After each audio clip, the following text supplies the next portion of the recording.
तो गाइज आज मैं आपको इस चंडिका स्थान में पंडित संजय बाबा एवं पंडित प्रदीप बाबा उर्फ बबलू के जुबानी बताऊंगा इस मंदिर का निर्माण कैसे हुआ, उस मंदिर की क्या रहस्य है वो खुद बताएंगे वो अपने जुबान से।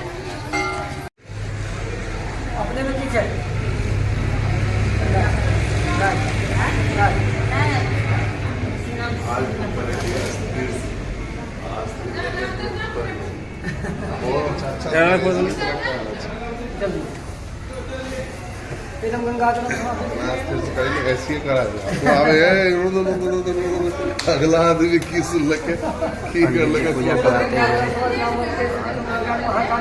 माता चंडिका का पूजा हो रहा है, पूजा कर रहे हैं पंडित जी, पूजा करवाते हैं।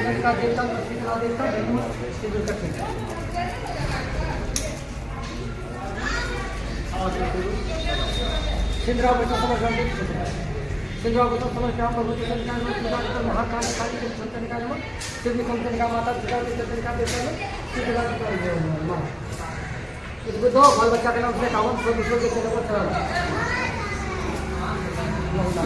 श्री गुरु खाना चाव को बोलते हैं काम पिता के समय हर काली के संतान मन बत्ती नहीं जलता है, बत्ती बाहर ना जाए।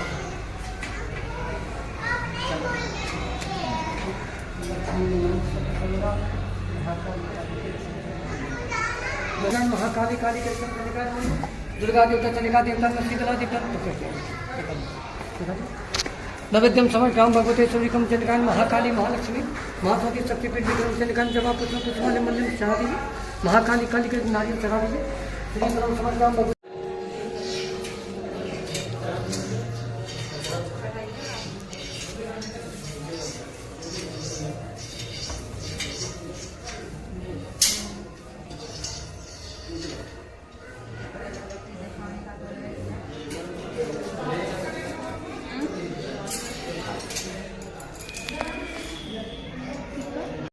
हाय गाइज, ये पंडित जी हैं जो कि यहाँ के मेन पंडित जी हैं। ये बताएंगे यहाँ इस मंदिर की क्या क्या विशेषताएं हैं, इन्हीं से आप सुन सकते हैं, इन्हीं के जुबानी। ये मंदिर त्रेता युग की है, रामचंद्र जी के समय की, ठीक है।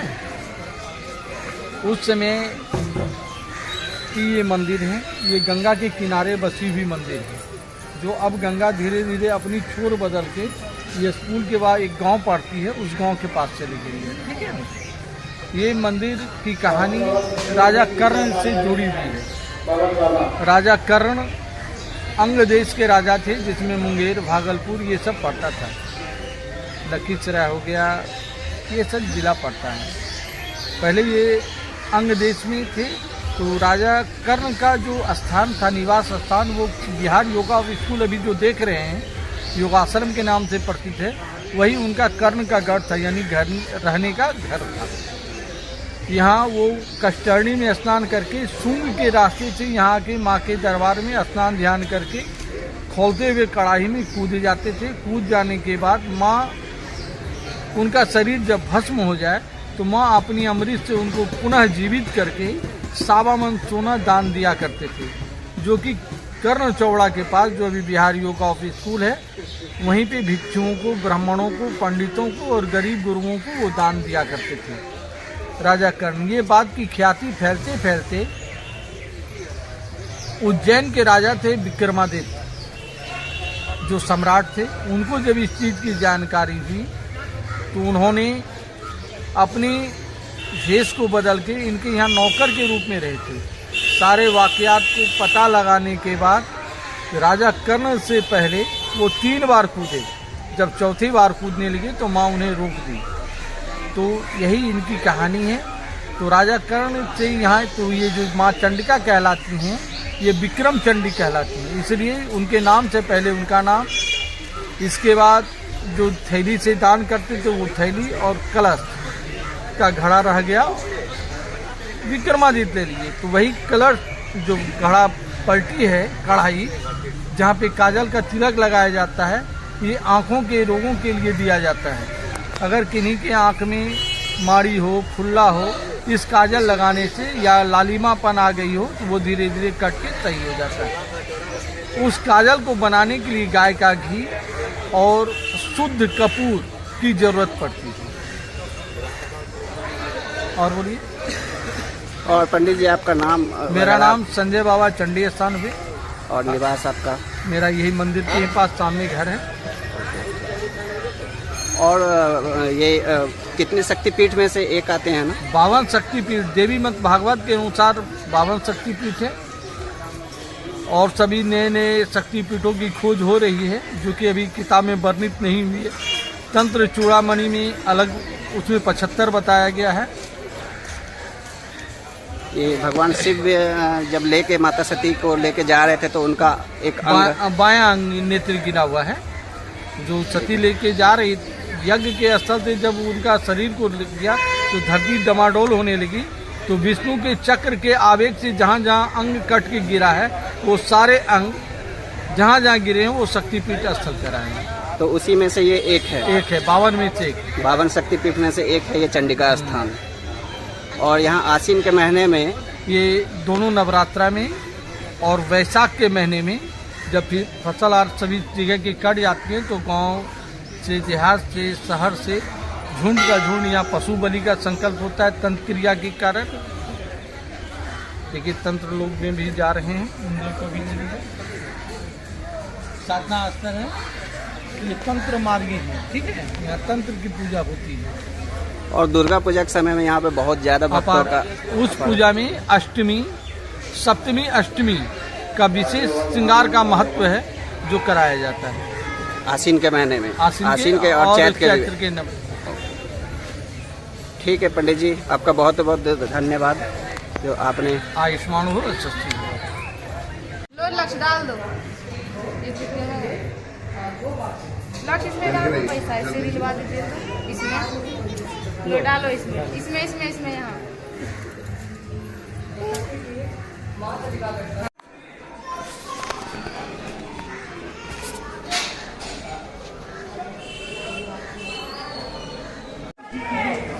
ये मैं आपको मंदिर के प्रांगण का दिखा रहा हूँ। आप देख सकते हैं चंडिका स्थान मंदिर प्रांगण का सीन है, जो कि अब काफ़ी अच्छा बन चुका है। पहले इतना ज़्यादा अच्छा नहीं बना हुआ था। आप देख सकते हैं दुकान भी बहुत सारे खुल चुके हैं। मैं आपको एक एक करके मंदिर प्रांगण में जितने भी भगवान की प्रतिमाएँ और मंदिर है वो मैं सारे आपको एक एक करके मैं आपको दिखा सकता हूँ।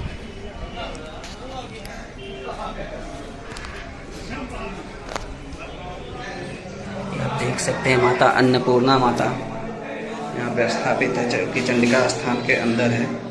माता अन्नपूर्णा माता, जय अन्नपूर्णा माता।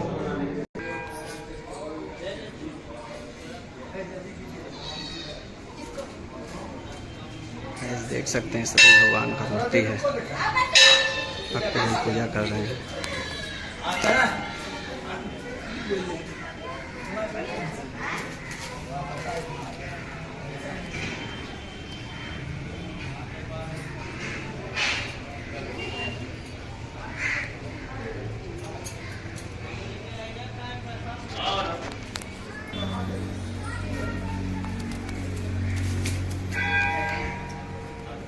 महादेव हैं हमारे।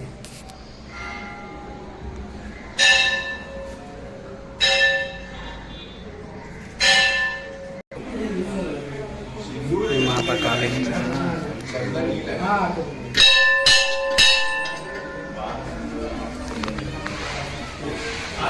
माता काली पंडित जी पूजा करते हुए, जो कि चंडिका स्थान प्रांगण में ही ये सारे मंदिर मैं आपको दिखा रहा हूँ।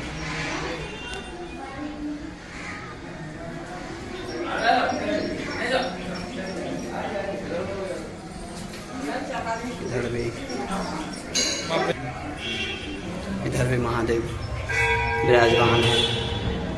आप देख सकते हैं महादेव के ऊपर ठंडा जल हमेशा गिरता ही रहता है।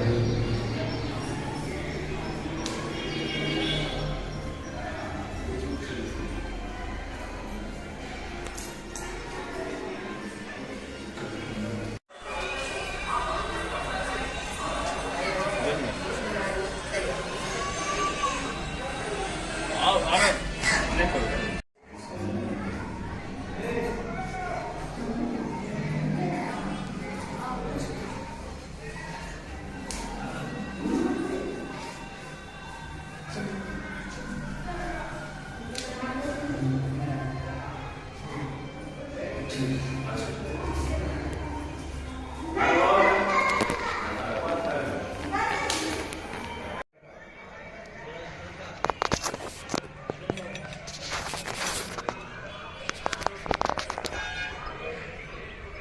आप देख सकते हैं ये सारे जो मंदिर हैं ये चंडिका स्थान प्रांगण में ही स्थापित है।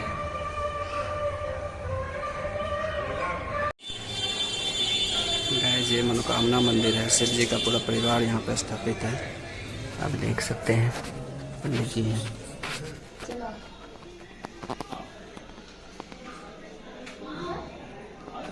शिव जी का पूरा परिवार है जो कि मनोकामना मंदिर है पंडित जी। आशीर्वादी काजल भी मिलता है और यहाँ पे चंडिका माता का आशीर्वादी काजल भी मिलता है, जैसा कि पंडित जी बता रहे हैं। रुद्राक्ष में मिलता है। आप देख सकते हैं, पूरा वृत्तांत यहाँ के बता देंगे। आप देख सकते हैं पंडित जी। जंग चौक यहाँ पे भी शिवलिंग है महादेव का। शिवाय सर्वदेव में देवाय नमः शिवाय महाकाल देवता ब्रह्मा।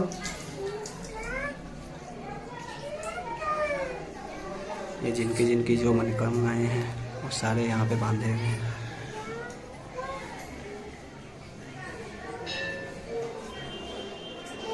आप देख सकते हैं। तक रुद्राक्ष मिलता है सिद्ध करके। यह चंडिका स्थान सतयुग का है।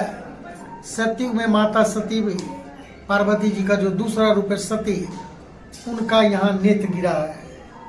जब राजा दक्ष के यज्ञ में सती अपना तन को नष्ट कर दी थी, तो परमात्मा शिव उनको लेकर के जगह जगह फिरते थे। उसी दौरान जो है भगवान विष्णु जी के दया से उनका शरीर का 52 टुकड़ा हो गया था, जिसका एक अंग यहाँ नेत्र के रूप में बाया गिरा हुआ है। उसी का यहाँ पूजा होता है। यह चंडिका स्थान शक्तिपीठ के रूप में परिणित है। चंडिका स्थान का पूर्व नाम एक ऋषि के ऊपर था, मुग्ध ऋषि क्षेत्र के नाम से जाना जाता था। आज के तारीख में चंडिका स्थान के नाम से जाना जाता है। यहाँ का पहला जो पुजारी थे राजा कर्ण के रूप में थे। ये कर्ण वही थे जो द्वापर में पांडवों के बड़े भाई थे, जिनको 5 गांव दान के रूप में मिला था। उसमें एक मुंगेर नगरी भी था।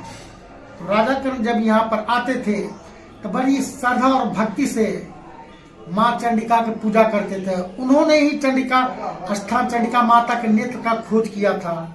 भक्ति से पूजा करते थे, गुप्त रास्ता से आते थे। उनका गिरिवास जहाँ रहते थे वो आज भी है। वो किला के अंदर है, जहाँ पर कि अब जो है योग आश्रम बन गया है। वहां से कष्टरनी जाते थे, कष्टरनी से गुप्त रास्ता से चंडिका स्थान आते थे। यहाँ जो उन्होंने है निकलते थे, माता चंडिका का दर्शन करते थे, पूजा पाठ करते थे। उनको यहाँ गुप्त रूप से और प्रत्यक्ष रूप से माता 1.25 मन सोना देती थी, जिसको ले जाकर वह अपने गृह पर भिक्षुक को, दयालु को, निर्धन लोगों में बांट देते थे। उनका ये नित्य कर्म था। जब यहाँ आते थे तब एक बार जो है उज्जैन के राजा, उज्जैन महाकाल की नगरी है, जो हम तो गए नहीं है लेकिन देखा जाए तो महाकाल की नगरी है। उस समय वहां का राजा विक्रमादित्य थे, जो कि दीर्घ का बेटा थे, दीर्घद के बेटा थे विक्रमादित्य। वो राज करते थे। जब उन्होंने सुना कि राजा जो है कर्ण जो है इतने बड़े दानी है, दानी तो विक्रमादित्य भी थे, तो 1.25 मन सोना जो दान करते तो उनका राज क्या है। पहले चरण में उन्होंने अपने कुछ गुप्तचरों को भेजते हैं कि जा भेदभाव लेके आने के लिए, लेकिन गुप्तचर चंडिका स्थान आते हैं तो वहां उनको कुछ नहीं जो है मालूम होता। वो निराश होकर वापस चले जाते हैं।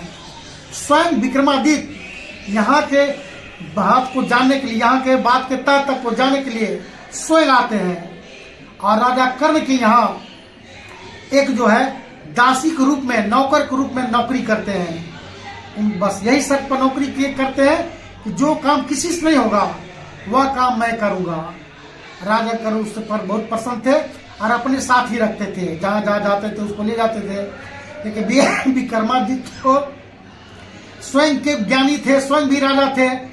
वो तो सिर्फ यहाँ का हाल जानने के लिए आए थे। तो वह अपना माने मन सब भेद देखते थे कि राजा कर्ण कब उठते हैं, कब कष्टनी जाते थे, किस गुप्ता रास्ता से आते हैं और कहाँ पूजा करते थे, कहाँ उसको सोना दान किस तरह मिलता है, यही सब देखते थे। राजा कर्ण यहाँ आते हैं, माता चंडिका के दर्शन करते हैं, पूजा पाठ करते हैं। वो जो कढ़ाई सुनते हैं, वो कढ़ाई यहाँ है, आज भी है।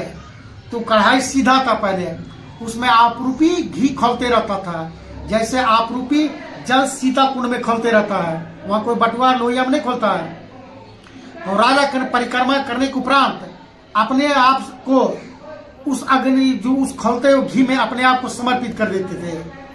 उनका शरीर जो है नष्ट हो जाता था, उनकी मांस जो है चंडिका माता के प्रेत, चंडिका माता का वाहन प्रेत है, तो प्रेत उसके मांस से भक्षण करते थे, तृप्त होते थे। माता अप्रत्यक्ष रूप से, ध्यान रखिएगा, प्रत्यक्ष नहीं बोल रहे हैं, अप्रत्यक्ष रूप से उनको अमृत से जीवित कर देते थे। और उनको जो है अप्रत्यक्ष रूप से वहाँ सामा सोना मिलता था और अपने लुप्त हो जाते थे। उनको कभी राजा कर्ण को कभी दर्शन नहीं दिए थे प्रत्यक्ष रूप से, और सावा में लेके चले जाते थे। अगले दिन विश्वकर्मादित्य जो है राजा कर्ण से पहले ही जागते हैं, और नित्य जैसे जैसे राजा कर्ण कर्म करते थे उसी तरह वो सारा कर्म किए। उन्होंने भी माता को पूजा पाठ करके परिक्रमा करके, माता का परिक्रमा एक होता है, शक्तिपीठ का परिक्रमा, शक्ति का परिक्रमा एक होता है, तो परिक्रमा करके अपने आप को उन्होंने भी उस कढ़ाई में अपने आप को समर्पित कर दिया। जब उसको भी समर्पित कर दिए तो माता उनको भी जीवित कर दिए, उसी तरह जैसे राजा कर्ण को जीवित किए। लेकिन विक्रमादित्य जीवित होने पर भी उनको इच्छा नहीं भरा, उन्होंने फिर अपने आप को समर्पित कर दिया उस कढ़ा में। इस बार जो है कहते हैं कि 2-4 बार प्रयोग करने से माता भी दुखित हो गई, उनका अंततः हाथ पकड़ लिया कि बेटा तुम इतना कष्ट क्यों कर रहे हो, तुम्हारी जो इच्छा मांगो, तुमको देने के लिए हम, मेरे पास कुछ भी दे नहीं है, जो तुम चाहोगे वो हम देंगे। तो कहते कि फिर भी आप जो है शर्त कीजिए कि हम जो ही मांगे वही मिलेगा। कहता मैं शर्त करता हूँ, चाहे प्राण जाए चाहे जान जाए, तुमको वही मिलेगा, सब कुछ मिलेगा जैसे भी हम दे। तो कहते पहले हमको ये वरदान दीजिए कि यहाँ जो भी पूजा हो पहले मेरा पूजा हो फिर आपका पूजा हो। तो यहाँ पर माता कहते ठीक है। तो यहाँ आज भी जो पूजा होता है तो ओम श्री विक्रम चंडिकाय नमः बोला जाता है। ये मांगा। दूसरा वरदान मांगते हैं कि जिस कलश से आप राजा कर्ण को जीवित करते हैं वह अमृत कलश हमको दे दिया जाए। माता कहते एवं वस्तु ये भी तुम्हारा रहा। कहता जिस स्वर्ण कलश से, स्वर्ण थैली से आप जो है उनको दान देते हैं सावा मन सोना, वह स्वर्ण थैली हमको मिल दिया जाए। माता वो भी देती है। कहता और बता नहीं माता मेरी कोई इच्छा नहीं है। फिर माता को उन्होंने प्रणाम करते हैं और जो है विक्रमादित्य वहां से चले जाते हैं। विक्रमादित्य के चले जाने के उपरांत माता सोच में पड़ गई कि अब राजा कर्ण का बेला हो गया आने का। तो सवाल ये है कि राजा कर्ण भी उसी तरह करेंगे जैसे विक्रमादित्य ने किया। तो समझ में आया कि विक्रमादित्य तो स्वर्ण को कलश लेके चला गया है, तो सोना तो दूर हम उसको जीवित कैसे करेंगे, और जीवित ना करेंगे तो उसका हत्या का दोष हमको लगेगा। तब माता उसी क्षण करते हैं कि कढ़ाई कोई उलट देते हैं कि ना रहेगी बांस ना बजेगी बांसुरी, नहीं कढ़ाई में घी रहेगा खोलेगा ना उठेगा ना हमारे पर दोष रहेगा, तो कढ़ाई उधरती है। तो गर्भगृह ही कढ़ाई है, जो गर्भगृह है माता चंडिका वही का कढ़ाई है। और कढ़ाई के नीचे ही माता का पिंड आ गया। कढ़ाई उलट देते हैं तो पिंड नीचे आ गया जिसका आपने दर्शन किया। और उसी कढ़ाई से जो है वो काजल का निर्माण होता है, उसमें घी लेके कचरा होता है, निर्माण होता है, जिससे यहाँ की मान्यता है बहुत लोगों का भी नेत्र कष्ट दूर भी हुआ। जो सच्चे मन से करते हैं उसकी पूरी हो जाती है, बेमन से तो पूजा पाठ सब व्यर्थ जाता है। तो जब विक्रमादित्य यहाँ चले जाते हैं, राजा करना आते हैं, तो यहाँ की व्यवस्था अस्त व्यस्त देख करके माता प्रणाम करके अपने कोप भवन में चले जाते हैं। उनको ये खेद होने लगा कि अब हम क्या करें, हमारे घर के दरवाजे भिक्षु लोग ब्राह्मण लोग बैठे हुए हैं दान के लिए, अब हम क्या करें, उनको भवन से निकल ही न रहे। तो राजा विक्रमादित्य सब हाल जान गए। उन्होंने गए राजा कर्ण के पास, और राजा कर्ण को बोलते हैं महाराज बोलिए आपको क्या चीज का दुख है, क्या तकलीफ है, क्यों नहीं बाहर आ रहे हैं। हमने तो आपके यहाँ इसीलिए नौकरी किया था कि जो व्यक्ति कोई काम नहीं करेगा वह काम मैं करूंगा।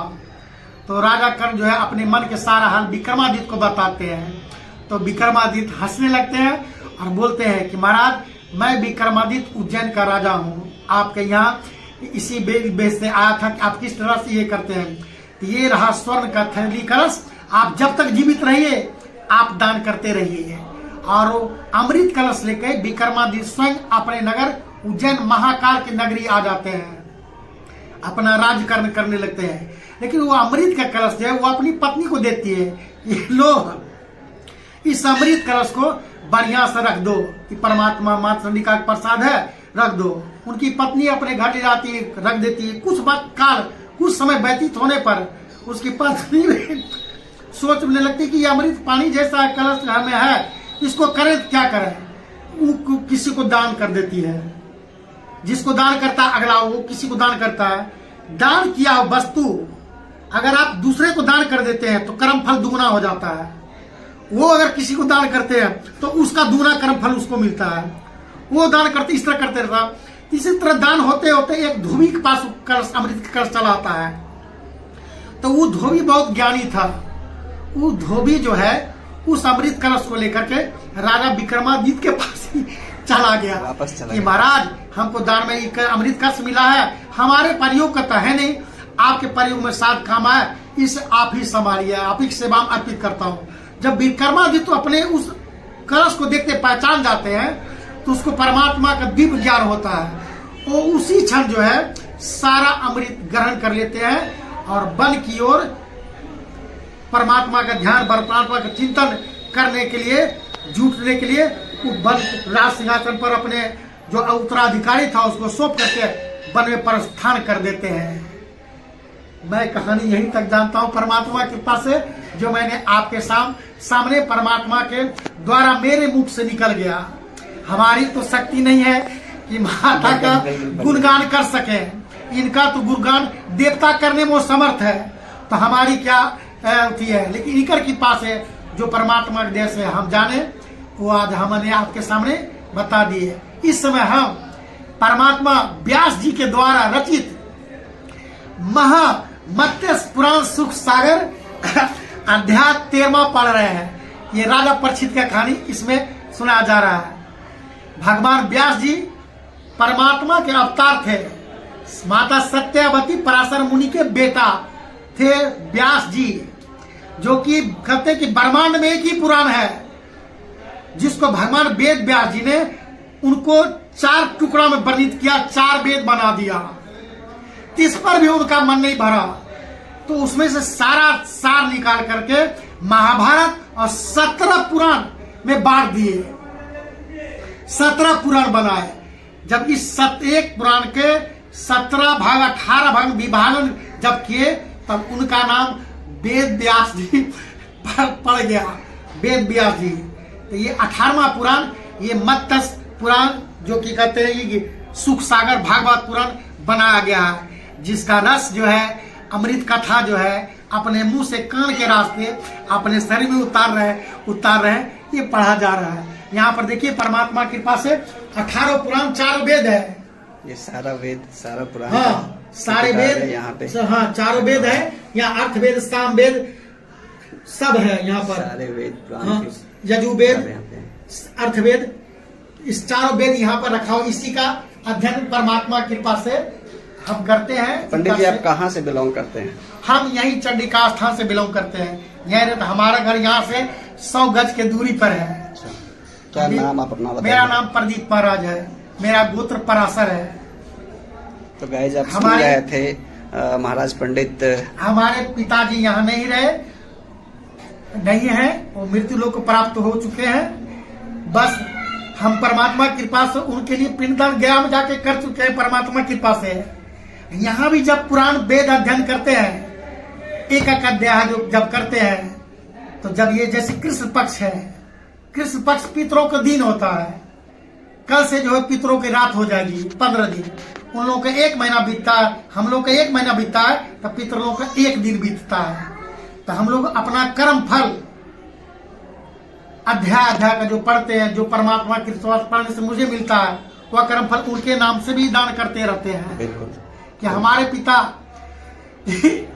जिस लोक में हो, जहां भी हो, वो सदा सुख शांति से रहे, वो सदा तृप्त रहे, परमात्मा की भक्ति उसके चरणों में बना रहे। बस यही कामना करते परमेश्वर से। क्या बताएं इनकी लीला।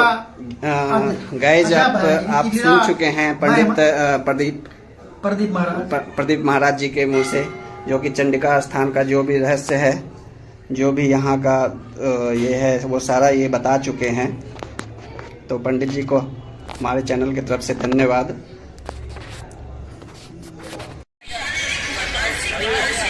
आप देख सकते हैं यहाँ पूजा के लिए इतने सारे दुकान हैं चंडिका स्थान में। उपरोक्त समस्त सुविधाओं के साथ आपके बच्चों को ज्ञानवान और संस्कार। देख सकते हैं ये कितने बड़े ये बरगद का पेड़ है, जो कि चंडिका स्थान, माता चंडिका के स्थान के प्रांगण में है ये बरगद का पेड़। देख सकते हैं गाइस कितने सारे ये दुकान है।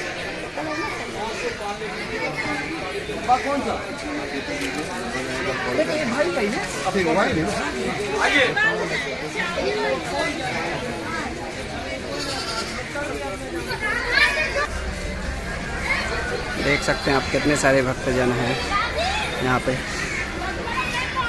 देख सकते हैं कितने सारे भक्तजन हैं। महिला जो है परिक्रमा कर रही है।